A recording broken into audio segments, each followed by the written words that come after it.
下邊有邊位想講翻嗰個回應嘅問回應？有冇回應咧？大家5分鐘㗎。係請講。你頭先咧就我聽到有初初有一個就話講到三期末劫，咁三期末劫係何謂即係邊三期咧？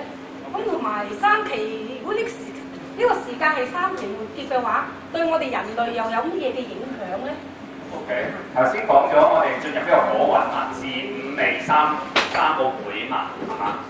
咁喺我哋話火雲咧，人類知識係最豐富啊嘛。咁而呢個人類知識最豐富，我哋已經走到五運喎，係咪啊？走到五運尾，跟住轉入未運啦。咁喺呢個講法裏邊咧，轉入未運嘅時候咧，人嘅天災係特別多。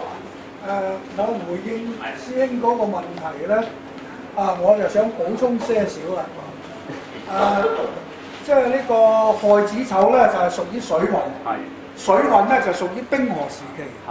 冰河時期咧，就北極啊、南北極咧、南北兩極嘅水位咧，水位受地球嘅傾斜度啊，南北極嘅傾向嗰個太陽系嘅熱力咧，受感染嘅熱力高咗咧，南北極嘅冰位嘅水位射落嚟咧，全球性陸地30%左右嘅陸地嘅地平線咧，俾水位冚蓋咧，水位高達喜馬拉雅山以上。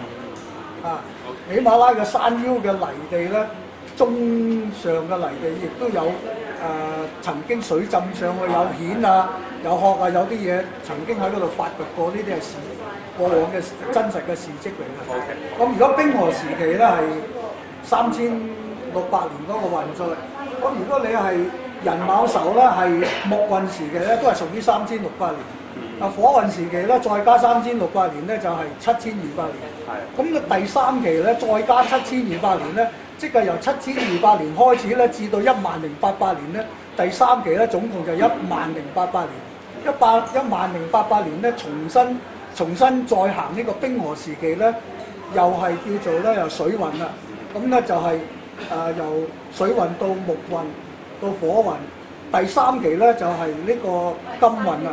金運咧都係3600年，現在咧都係屬於呢個金運時期，即係已經火運時期已經呢個紅陽時期已經過咗啦，而家就屬於白陽時期。白陽時期咧喺3600年之中咧係劫數係特別多嘅。即係張明師兄咧嘅補充咧，就話俾我聽，我做錯事咯，係嘛？我應該呢個部分咧就應該早啲揾張明師兄傾傾。